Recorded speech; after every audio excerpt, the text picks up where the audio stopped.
show where we celebrate, defend, support, and uplift the voices of the LGBTQIA community. I'm your host, Stephen Chukumba. My pronouns are he, him, and his, and I'm joined by my amazing co-host, Lizette Trujillo. Hello, everyone. Lizette here, she, her, ella. The mission of the Parent Advocate podcast is to elevate conversations and reframe narratives around trans and non-binary youth to help change hearts and minds. Each week, we bring you our take on all things happening in the world from the perspective of two parents of BIPOC transgender kids. Lizette, I get gassed each and every time we do another episode of this damn show. I get so excited that we built this platform and we get just to talk shit every day. I know, it's so exciting. And I'm even more excited about our special guest today, Joelle Retener. Well, welcome once again, everyone, to the Parent Advocate podcast. Let's get started. Lisette, another week's in the books. What you been up to? Okay, so I'm late to this game, but I got the COVID vaccine booster. Okay. And it knocked me out. I slept a lot yesterday. I feel Okay. fuzzy today. So just be patient with me. You know, the conspiracy theorists are going to tell you that now you got something. That's something in that drug has now kicked your ass and you're going to regret getting the COVID vaccine. Well, yeah, because they gave me a little bit of COVID again. They're like, there you go. Build up those immunities little again. dose will do you. So, yeah, it's been foggy. It's been a crappy week of anti-trans legislation, as you know. Yes. We're in Arizona, but we got some things that we're working on that we're looking forward to. And so I'll have to share more later. Nice. But that's about it. Life is good. What about you? I just got back from CHOP with Hobbs. It was like his 6-month check-in. Everything was going great. Gained a couple pounds, grew an inch. We are like 6 months shy of his 18th birthday. So that means surgery is on the horizon. It was just interesting to see him talk to the doctor, have this conversation. When we first started, I was talking to the doctor. Now I'm on my phone. Now I'm just letting him do his thing because he's taken ownership of his healthcare and he's about to go to college. So he's really coming into his own. It was just nice to see. So that happened. That's so exciting. I always get excited when we celebrate the milestones. Yeah, it's true. It's really true. What else? I was at the Garden State Equality event at Kane University. I did a presentation on understanding neurosciences and ACEs or PACEs, positive and adverse childhood experiences. And it was the first time I delivered that presentation in person. It's only ever been on the interwebs. So that was good to get out, get in front of people, talk to people. It was really about the tobacco cessation and the connection between tobacco smoking and adverse childhood experiences and how just learning about ACEs helps people to get past them. So it was good. It was nice. That was something that I did. I really enjoyed. And I think you saw that I got in on the of course trend and I did a TikTok video using the I'm the parent of a Black trans kid. Of course I prompt. So hope you checked it out. I loved it. It was so good. Thank you. Yeah, it was. I'm gonna share it, but I needed to wait a second. So anyway, just shared our last episode. We are talking about ourselves once again, and we have a whole show to do. So no more. Let's get to today's topics. Let's do it. So Tennessee Republicans passed a bill allowing discrimination in marriage against same-sex couples. The bill, which was brought by Republican State Representative Monty Fritz, claims to protect the rights of the officiants, even though Tennessee law already permits individuals to decline to officiate at a marriage if they choose. In other words,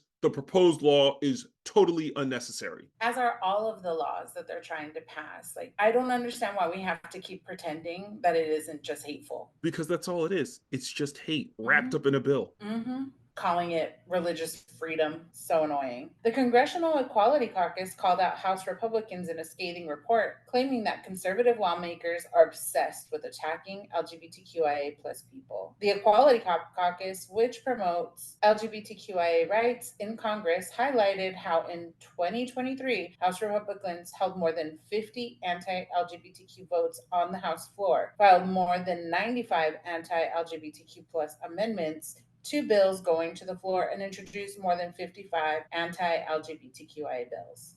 They can't pass a single piece of serious legislation that actually benefits the American people, but they have this ridiculous hard on for LGBTQ plus people, as if anyone's life is being improved because they introduced or passed this legislation. Of course, this totally tracks with Republicans. Wait, can we just talk about how the whole "he gets us" ads that ran during the Super Bowl, that everyone was like, oh, that's so nice, what a nice message, was totally full of shit? Like, come to find out that Hobby Lobby or Come Near or Servant Foundation or some other far-right religious organization masquerading like they care about Jesus, it reeked of pure hypocrisy. And now, of course, it's come out that those people were just full of shit. I'm glad that my eyes weren't burned. I only jumped on to watch the Usher concert. So I was like, whoa, missed that You hatefulness. really were spared. It was, and I mean, it was on the rip on some bullshit. I saw it and I was like, oh, this is finna be some bullshit. And it was. And I want to know how they convinced the actors to be in it. Like,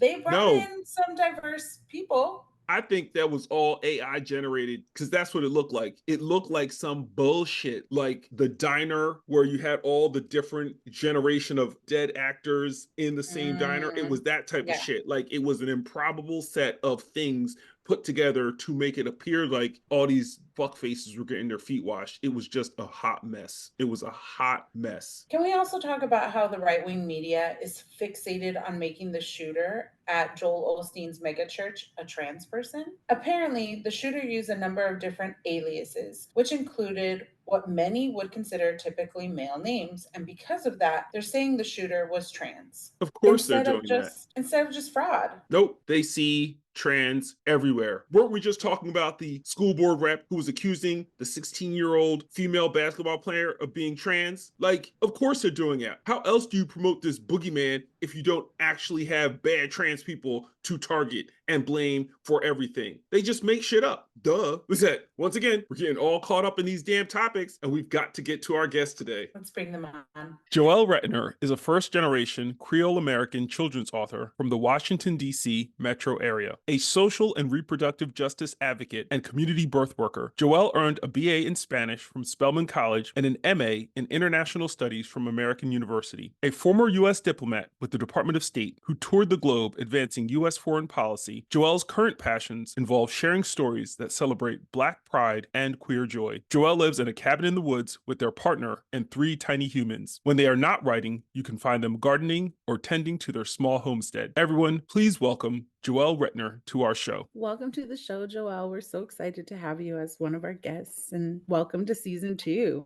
Thank you so much. I'm so excited to be here. I was really geeked when I got the invitation, so I'm looking forward to chatting with both of you. Well, let's get right into it. Joelle, you started your career as a diplomat traveling the world, much like my father, and then you shifted into becoming an author and writing children's books. Marley's Pride is your debut book. What inspired you to take that leap, and what stories inspire you as an author? So I worked for the State Department for about, I would say almost a decade. And some of that time was overseas and some of that time was domestically. And I really enjoyed the work that I was doing. I've always been passionate about helping others, and the idea of being able to make a difference for such large swaths of people was something that really drew me to the Foreign Service very early on in my career. I have to say that I'm sure you both know, I know Lizette knows for sure, that policy work can be a grind. It's really hard, especially when you're working at the macro levels, to be able to see tangible change, and navigating the intricacies of working in the federal government could be exhausting. Like it moves like molasses. And honestly, unless you're working on a country with a lot of political interest, you could often find that things that you're passionate about, issues that you're passionate about, might not be priorities for that current administration. So that's a long way of saying, I think I got burnt out. I think I got frustrated with not being able to see enough change, and recognizing that the work that I was doing was very much tied to political whims. And it was exhausting after 12 years. So I decided that, enough is enough. I'm going to try something different. Around that time, I had 2 young children, and I decided to focus my efforts on being present for them. My family had traveled a lot as a child, and they weren't able to be as hands-on as I had wanted them to. So I poured my energy into the kids, and the writing came along the way when one of our children started exploring their gender identity. And I realized how, the first thing we did was like, okay, what do we do? What do we do? How do we support our kid? And we turned to books because we recognize how important books are and how they serve as windows and sliding glass doors and mirrors for children. And to our dismay, there just weren't very many books that at the time that featured gender expansive children, and very few of them were intersectional. Everyone kept pointing us to the same stories over and over again, and it got really frustrating. And so I decided, hey, maybe I could start writing, and that's kind of where everything began. In terms of stories that inspire me, I'm a queer kid lit fanatic. I love reading like YA, and I love reading picture books and middle grade. I don't know why, I'm really drawn to children's literature. I think that it really helps me connect to my inner child, who's still dying to come out and play. So it comes out in my reading list. So I really enjoy stories with like gender bending characters or T for T love stories. Yeah. It's been a joyful ride to be able to relive my youth through my reading. I love that. Well, as you know, our podcast is about parenting BIPOC TGNC kids. And when you and I first met, we talked a lot about the fact that it was hard to find spaces for us to connect and share with one another, with other BIPOC parents. And so have you found that has changed at all? And do you hope that stories like Marley's Pride help show other BIPOC families of TGNC kids that they aren't alone? Yeah. So honestly, I can't say that I've found that safe space for other BIPOC parents of trans and gender nonconforming children to really connect and be able to have open dialogue. Unfortunately, part of it could certainly be the space that we live in, which is a very conservative area, kind of small town feel. There are some progressive pockets, but there's not a lot of diversity, unfortunately. So that hasn't happened. However, I will say there is a local queer center where we found a lot of family. I haven't personally connected with like other parents, but our children have been able to go to Pride events there. One of our kids does like a Dungeons and Dragons event there. And so even though my spouse and I haven't necessarily found that community that we were looking for, we're really grateful that our kids have been able to engage and interact with other children that share similar identities. And I would also add that while we haven't found other BIPOC families of trans and gender nonconforming children to connect with, we have been able to found chosen family that they're white, their kids are trans like ours. And so it has allowed us to have some sort of connection with other people that have some sort of lived experience that's comparable. It's not across the board. Like there are things that we can't do that, they can do comfortably, like living in I'm talking about near West Virginia type situations where there's no way we could live there, right? Like we would not feel safe, but they feel safe because they have certain privileges that we don't have because of their racial identity. However, having those close networks of people that have certain understandings of the realities of raising trans and or gender nonconforming children has given us some support along the way, I would say. And then your question about Marley's Pride helping other families feel less alone. Absolutely.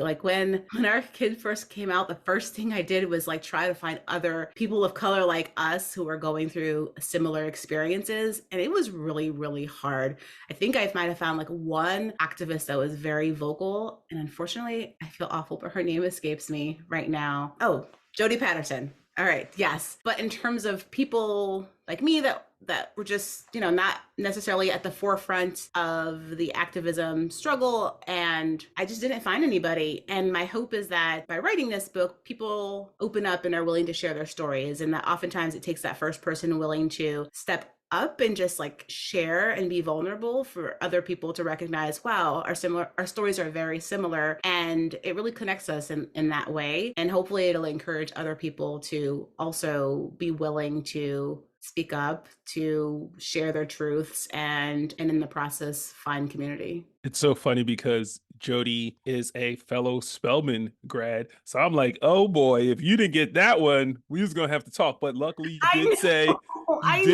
that today was not the best day. And so you may need a little grace. So we're gonna hard pass, but you got it. That's the most important thing.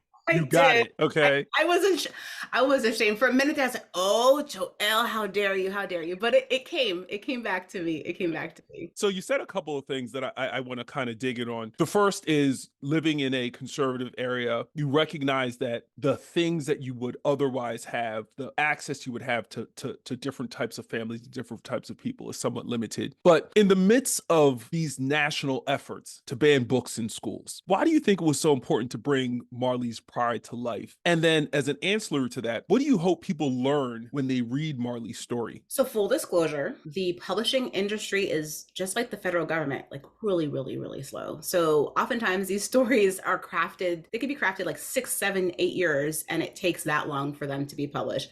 So I actually wrote Marley's Pride in perhaps in 2020. So it's been a while. It took a while to get sold, etc., and to go get the illustrator and all the other parts that go into creating a picture book. Book banning wasn't as rampant at that time as it is now. But with that said, had I written it today, I wouldn't have done anything differently. Like I would have still incorporated the same characters. I would have still insisted that the representation be present, because even though writing these books that might be considered quote unquote inflammatory, I don't know, like I'll just use the word inflammatory. I just don't see it any other way. Just given who I am and given what my family dynamics are, I feel like censoring that part of myself, the queer part of myself, the queer part of my family, by writing what would be considered like quote unquote safe stories, quote unquote palatable stories, would force me to deny who I am, right? And like in the process deny my child, and that's just not an option. I've been told a couple of times like, hey, do you want to say that in your story? It's maybe too queer,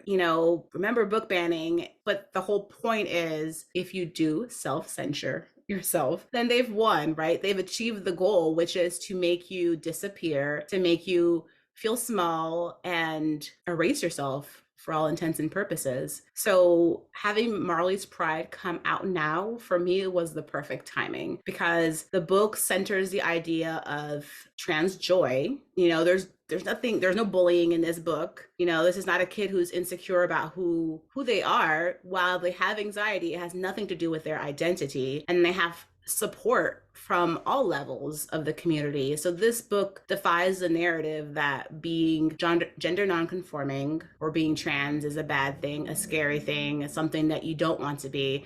So for me, I know that this book is a form of resistance to the book bans, which are basically trying to say otherwise. What do you hope people learn when they read Marley's story? The reason I created this story was because there were enough books out there that were showcasing trans stories as centered around their coming out journeys. And what I wanted people to see is that there's so much more to the trans community, to the gender nonconforming community, that these children's identities, yes, they are queer and they are insert the blank, right? And I really wanted to highlight that, to step outside of just that aspect of who they are. And again, to stress the joyful piece of it. From the color schemes that the illustrator chose to, the word choices and whatnot, this really was meant to be a celebration of queer identities, trans identities. And that's what I hope people get out of this story, that we're beautiful, beautiful Black, BIPOC, trans, gender nonconforming kids. You are loved and you are meant to be here, and we welcome you. And, stand tall in who you are and stand proud. That was really what I'm hoping people will get out of this. I think too, what I loved about the book, and thank you for giving us a little sneak peek, were the resources at the end, right? Like that you got to experience this whole story, a day in the life of Marley, getting ready to go to Pride. And then like if you had questions or your kid had questions, you have this large resource guide at the end. When you initially wrote the book, did you know you were going to put a resource guide at the end for that, or was that added later on? That was absolutely part of the initial creative journey that went along with Marley's Pride. It was important that parents that are not familiar with certain words, terminologies, history, had an opportunity to be able to get a one-stop shop for the most part right here in the book. And so for the person who doesn't know about HRC, right, who doesn't know about all the other resources that are available to dig into these topics, this was an opportunity to have it in this book so that parents could have more candid conversations with their children on these topics without having to go elsewhere in that moment. But there are also websites on there and other places where they can go down into a deeper rabbit hole if this was just like the first stop in the journey, right? So one of the things that did happen along the process was we shifted the language quite a bit in the back matter, which is like the glossary and the resource at the back of the book. Barefoot and my editor, we were very intentional about the language being kid-centric and very much like addressing children so that if they felt compelled to read this on their own, that they could do so and understand the context with which we were sharing this history or Marley's context, right? Marley's world without necessarily needing to have to rely on the support of an adult, and that adults can use it too. But what I really loved about working with Barefoot is the understanding that these are picture books and our audience is primarily children, right? And that they should be able to get like what's happening between the pages. And I think we've achieved that with this resource. Reading the book, I was struck by the realistic way that you captured Marley's angst, their anxiousness. And sometimes children, they do have a hard time understanding their feelings, especially if they haven't experienced them before. If it's a case of first impression, there's often that absence of language to help them communicate it. What resources do you recommend for parents now who want to help their children better communicate their needs like Marley? So, as an individual who has personally struggled with anxiety I'm realizing most of my life, I understand I relate very closely to Marley. I could see that like Marley is really a little me, a little bit of me, a little bit of my children, and a little bit of, people in my community captured in this like one child. And so our children also struggle at times with issues such as anxiety and sensory sensitivities. In terms of resources, I'm very much a fan of utilizing somatic practices as a way to help children better understand what's happening to their body, and in the process help them find the words to connect the two together. And there are tons of websites and such that talk more about meditation and breath work and somatics, and all of those have been really essential in our household, helping our children down to our youngest, who is 4 and sometimes doesn't have the words to explain what's happening to her in the moment when she's feeling overwhelmed or frustrated. And so for us, somatics has allowed us to help our kids to reconnect to their bodies and understand like, what am I physically feeling in this moment? If I can't explain like what the emotion is, I could at least describe the sensation. And through that description, it helps us as parents to maybe help them narrow a little bit, dig down deeper and narrow what is happening with them, subconsciously or emotionally. So as an example, we would say, okay, it sounds like you're very upset. What's happening? What are you feeling currently in your body? My tummy feels achy and I feel angry and I want to hit something, right? And so as we sit and talk to them and give them the tools through that reconnection to the body, it's allowed us to help them in turn talk through what's happening with them physically. And as that has happened, like process their emotions. It's not like a specific resource. I think there's like a lot of them out there, but like these are the types of tools that have been really instrumental for our family. And I think that they're reflected to a certain degree in Marley's Pride as well, where Marley has like the breathing exercises, the affirmations that they use. I can't remember if we put the counting in there, but all of these tools have been really essential for us personally. No, I loved the counting and I loved all the tools that you incorporated like visually and also like in a simplistic way that kids could follow. I also really loved the intergenerational relationship between Zaza and Marley. And when I was reading your bio and doing research on you, I realized you were first generation. I don't know if we'd ever talked about being first gen because the 3 of us are first gen. And for me personally, it was because I was born here and my parents had come as young children, but the tie to representation, I think, wasn't, because they were still so close to family that reflected them. And we were like straddling these cultural lines, right? And so I loved that, like, Marley had somebody that reflected their experience back, and it was intergenerational, and like someone they could support, like feel supported with. So what does your experience as a first generation Haitian bring to the table when you're bringing stories like Marley's out to life, and when you're talking to your children about like how to navigate this world that sometimes feels complex and hard for small people who are just wanting to belong and just wanting to see themselves reflected back in the world? Yeah, I think that growing up in a Haitian American household really exposed me to a different way of thinking. A really, I think cross cultural communication were some of the tools that we gained because the people around us weren't just Haitian. Like we grew up with people from a variety of sub-Saharan African countries and people from the Maghreb and from Europe. And I do believe that part of that was because our family's origin, they were accustomed to being with people that weren't just from Haiti. It's a very transient place. The island's a very transient place.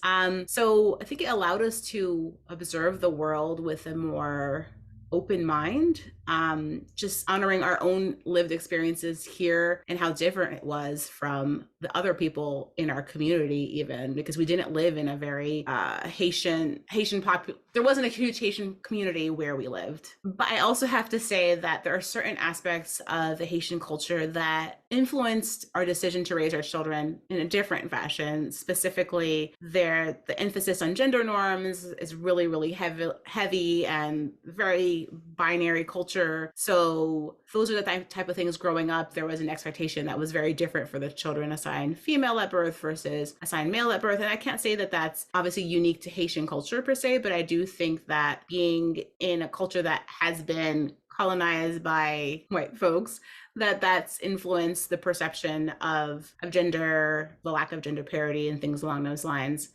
So when it comes to how that has influenced my writing and the decision to include Zaza in the story, for me, it was the reverence of elders that comes with being a first generation individual that really I wanted to shine through in this story, because all my grandparents are long gone, and yet I still believe in ancestors, and I feel their energies root me, and they're, an essential part of what grounds me and the members of this family, right? And so for me, Zaza was a reflection of just that grounding character that you can look to and see, hey, this person's made it. They might have struggled, but they've survived, not just survived, they've thrived, and they're here lighting the way for us, right? Showing us the path. So just as our ancestors do that for us, Zaza was a living, breathing representation, that relationship and that connection to our past. And I wanted to make sure that Marley had that. Oftentimes I hear conversations about the value particularly of elders, of trans elders in the community, because we know what the statistics look like, right? Especially when it comes to BIPOC trans people. And so finding those elders, they're invaluable. They're like gold and then some, because they're a demonstration that we can make it. You don't have to be scared. Like, they've done this and we can follow their path. So Zaza, my hope was that they were able to encompass all of those things and really be a strong support system for Marley and the community at wide. What I really love.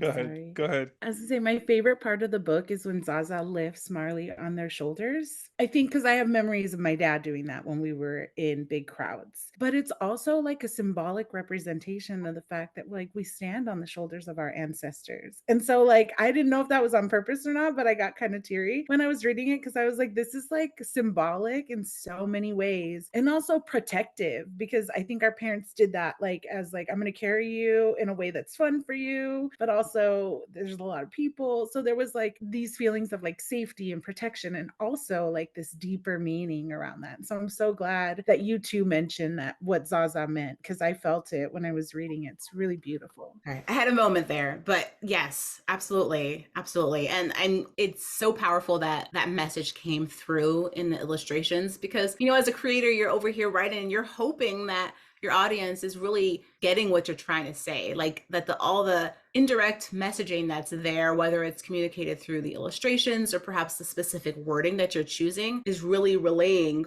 the deeper meaning of the text, especially because it's a picture book and you don't want it to be didactic. So the fact that you as a reader, that you picked up on it, it really means everything. There were so many little pieces like that in the book that I took away. That section also got me because when Zaza put Marley on their shoulders and Zaza was able to take in everything they had seen at ground level from Zaza's shoulders, it changed their perspective and they automatically started to feel calm. So I started to feel calm. And then they started to perceive the way the flags were waving, like the people were moving. And that type of imagery was really, again, it was compelling to me because I was like, wow, that's really deep to hear through the lens of a child the way they perceive themselves moving through the world and the way they see the world moving because they've just gained a different perspective. And that was very, very meaningful and moving to me. But something that also moved me was the way you incorporated the history of the transgender movement, of the LGBTQ liberation movement in the story, because I think that's something that a lot of people would probably miss. The Marsha P. Johnson, the Sylvia Rivera, the fact that Zaza was receiving an activism award for their work in this space, I thought was really powerful and not something that you traditionally see in kids' books. So that got me because I was just like, wait, this is for children how old? And they're coming with this level of knowledge of self, which is so important because Lizette and I talk about it all the time. Children have to see possibility models. And in this book, there are so many possibility models, a model of a child overcoming their own anxiety and their own issues to feel comfortable in a space that they otherwise wouldn't. An acknowledgement that that's a real thing for lots of children and tools and tips for how to overcome it. Seeing a child themselves practice some of those tactics themselves to get calm and be comfortable. Like you were weaving a lot of those elements into your story. And I wanted to just ask you, how did you decide what was going to be in the book when you ultimately started writing? So I am an intuitive writer. I let it come in and what flows. Like some people have outlines. I want this, and this. Like this is the framework of my story, and now let me dive in. That's just not my flow. That's just not how I write. I really do allow whatever I'm feeling in the moment to lay itself out on the page, and then I go from there. The anxiety piece was really critical for me to be incorporated into the book because I was really struggling with my own mental health at the time I wrote this book. And I saw this as an opportunity to channel some of my experience into this story and perhaps in the process kind of share my own struggles with my children, finding a really easy way of depicting to them, you know, what's going on with Marley. Like mommy feels that too sometimes, that sensation where they can't catch their breath and their heart is like thumping so hard. So I knew that that was going to be a key component of the story. And I think I write also what I see, and I spend a lot of time with my kids, like a lot of time with my kids. They're homeschooled. And so we have a lot of conversations, and from a very early age, our children have shown us that certain things are triggers for them. So one of my children wears the noise canceling headphones and has since she was a toddler, I believe. Like piercing noises would scare her, construction noises would scare her.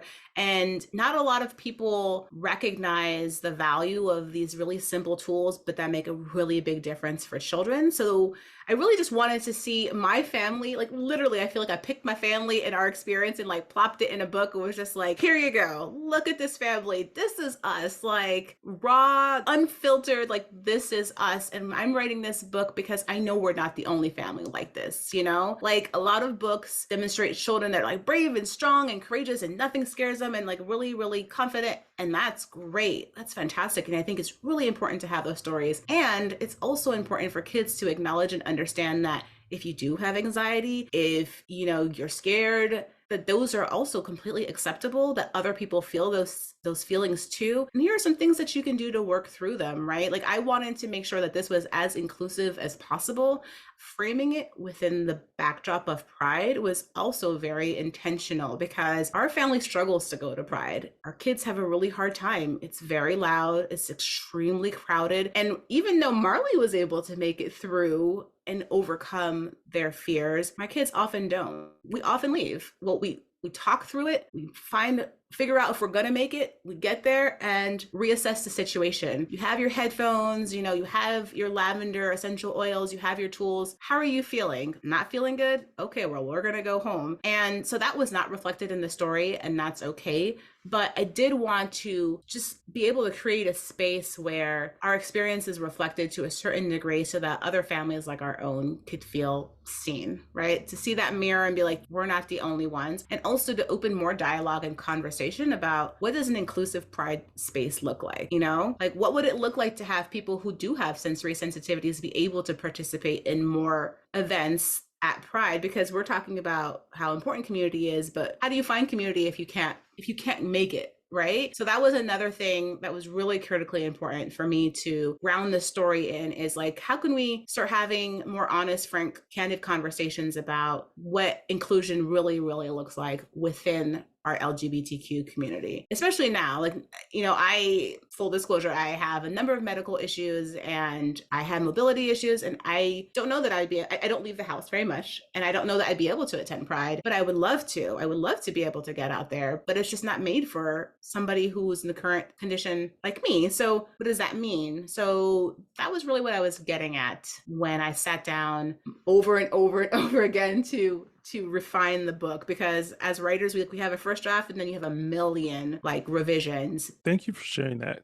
I do think that it's important for people to hear stories like Marley's, like yours, to recognize that we're all not the same. We're not a homogenous group of people. We have our differences, we have our limitations, we have our challenges, we have our superpowers, and that we should all have space made for us to be seen and felt and experience the things that are out there without reservation, without limitation, except for that which we feel compelled to extend. So thank you for sharing that. Absolutely. I also think when you and I first met, we talked a lot about value differences in BIPOC families, right? Like this idea of there's less individualism, more kind of responsibility towards communal care and the importance of communal care, and what does that look like? And how often when we would go into support spaces that were designed for parents, maybe it wasn't queer friendly, or the advice that was given wasn't one that culturally made sense. And I feel like you've incorporated all of this, right, through talking about what pride means, and really who were leaders in that. It was these two BIPOC women, right, who were at the center and talking about community and talking about care, and what does that look like? Or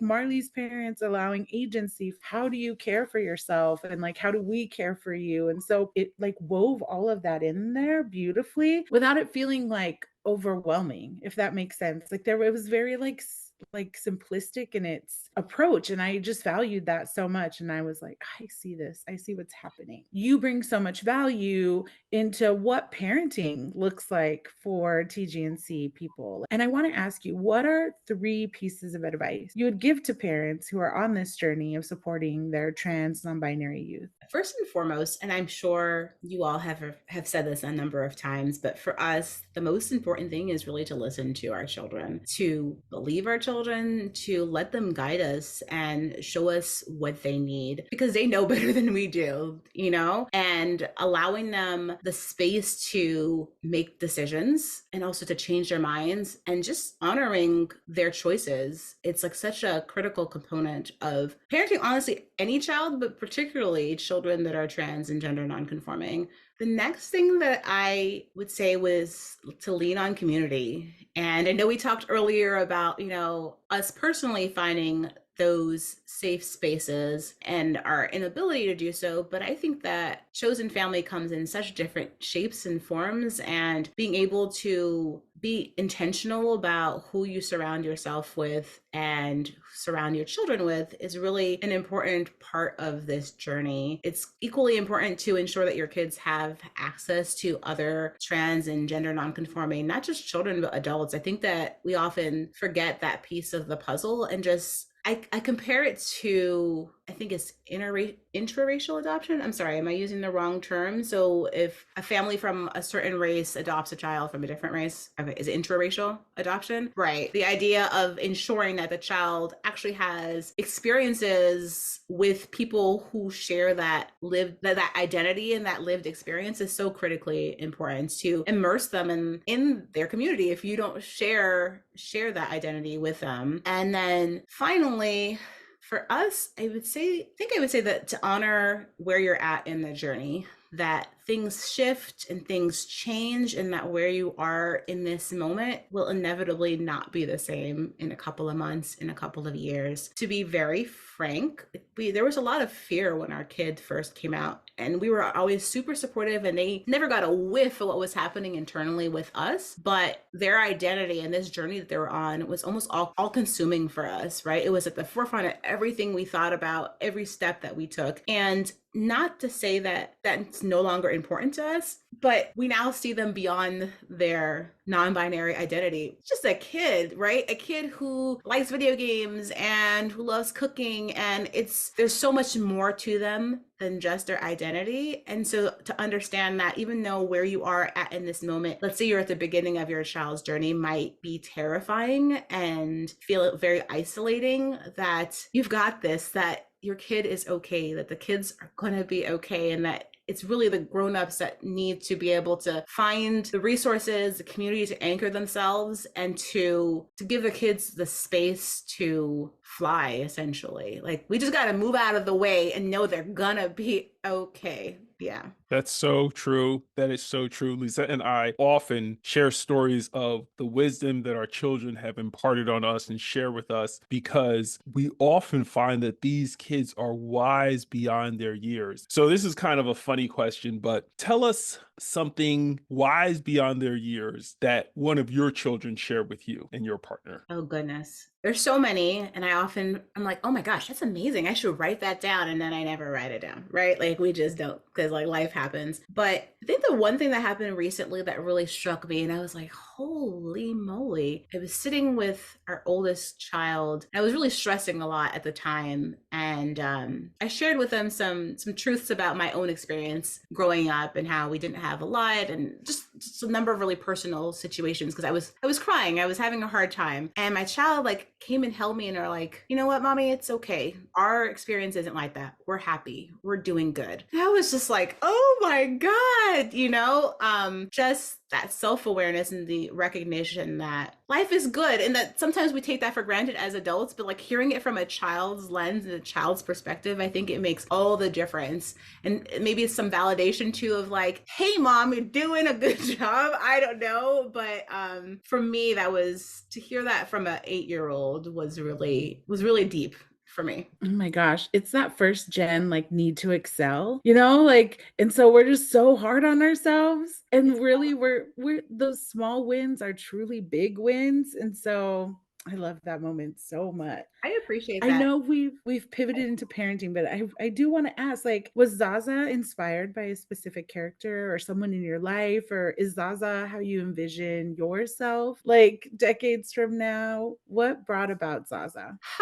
That's a really good question. So when I thought of Zaza, I actually thought of Marsha P. Johnson first and foremost. I looked at, I just saw her as such an inspiration in the community, and her energy was so vibrant, but also just so rooted in wanting to support her people. And that was the type of energy that I wanted Zaza to also exude. As I mentioned, unfortunately, I never got to spend much time with my grandparents. They passed away when I was fairly young, but I have these images in my head of what our relationship would be like and the type of love and support that they would provide. And so I kind of poured that into the character, creating this individual who would have those characteristics that I would imagine my grandparents would have, and how they would be loving and welcoming and embracing me. And that's just me, but our children as they are. So that's really where Zaza came from. I think that just, perhaps envisioning what I was yearning for. I can see that. I can totally see that. Even in the way that Zaza was drawn, was illustrated, I can see that. We often talk about the importance of community, fostering belonging. And I really believe that Marley's Pride highlights that. And you talked about that in some of the tips that you had for parents, specifically about community for your children. So I'm going to bring you back to like giving some more parental advice. What are 3 things that you think parents can do to help their transgender or gender nonconforming youth build and connect with community, since it is such an important part of helping them develop into who they are ultimately going to be? Build and connect with community. Well, I will look and see if there are any local LGBTQ centers in the area.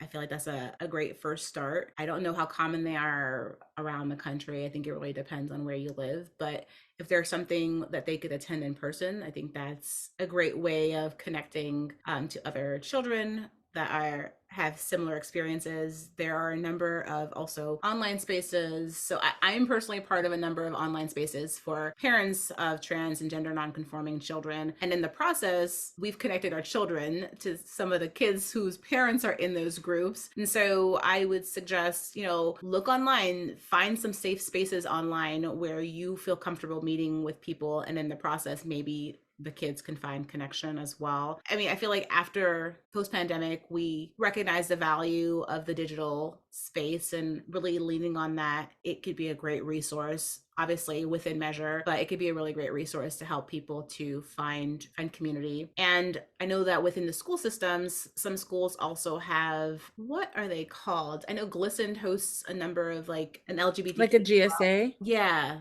like a GSA. GSA. Mm-hmm.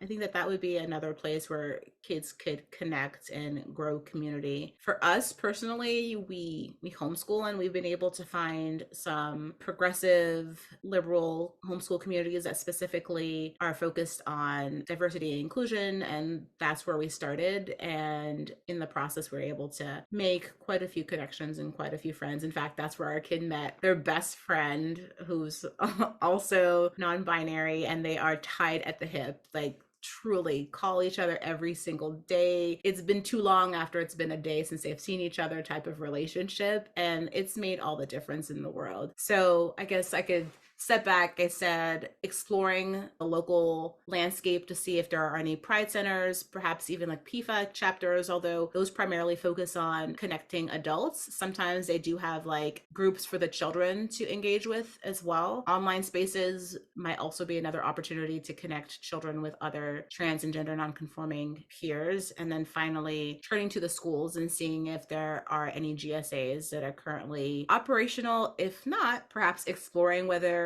people are willing to stand up their own GSAs and looking to local organizations that have some knowledge sets, or national organizations like HRC and Glisten that can provide insights into how to form your own program within your own institution. Thank you for sharing all of that with us. And thank you for taking the time today. Our final question is, what other projects do you have coming along? Are you working on any other books? What do you want to plug? Yeah, I do have a few other projects that are in the process, let's say the dough making phase, right? They're not in the oven yet. The pizza isn't cooked just yet. So I can't share too much about it, but there are things forthcoming, and I'm excited to let everybody know once I'm free to announce them. But otherwise, really pouring a lot of effort into Marley and getting the word out about this very special book. I look forward to letting you all know what else is happening once I get the green light. What's our release date for Marley's Pride? April the 2nd. So just a couple of weeks from now. All right. And where can folks pre-order that? You can pre-order it on bookshop.org, which is for more local, small, independent booksellers. So please, if you're pre-ordering it, think about your local bookstores. Otherwise, it is available on Amazon and Barnes & Noble as well. Joelle, thank you so much for joining us. This has been an absolute treat. I am so happy you accepted our invitation and joined us on this humble little podcast of ours. Thank you so much. Thank you so much.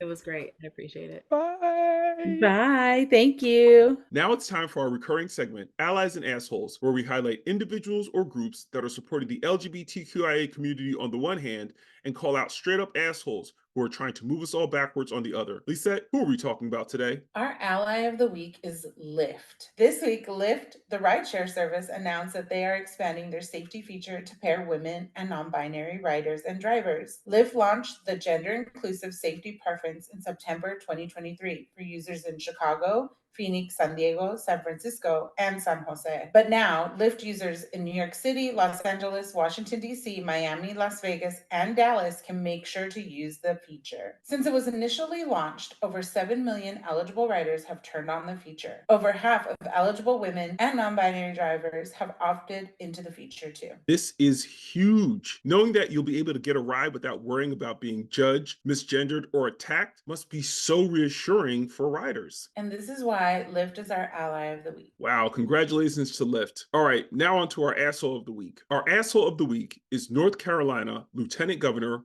Mark Robinson. Robinson, the frontrunner to replace Democratic Governor Roy Cooper, said at a campaign event that trans women who use public toilets will be arrested and suggested that they find a corner outside somewhere to relieve themselves. Now, Robinson has previously suggested that trans people are filth and the work of the Antichrist, and that straight people are superior to members of the LGBTQ+ community. Robinson's from the Tar Heel State, which has passed several anti-LGBTQ+ laws limiting LGBTQ+ education in schools and trans youth's participation in school sports, as well as banning certain gender-affirming care procedures. Stephen, I'm not surprised. Robinson's comments are consistent with the anti-LGBTQ trend across the U.S., which has seen hundreds of anti-LGBTQ bills introduced in the first few months of 2024 alone. And that's why North Carolina Lieutenant Governor Mark Robinson is our asshole of the week. Well, that's our show for today, folks. I want to thank today's guest, Joelle Retener, for joining us. And of course, I'd like to thank my co-host, the incomparable Lizette Trujillo, for rocking with me. Thanks, Stephen. You know I got you. And of course, we couldn't do this without all of you, our listeners. So thanks for tuning in to the Parent Advocate podcast. And folks, please be sure to like, subscribe, follow,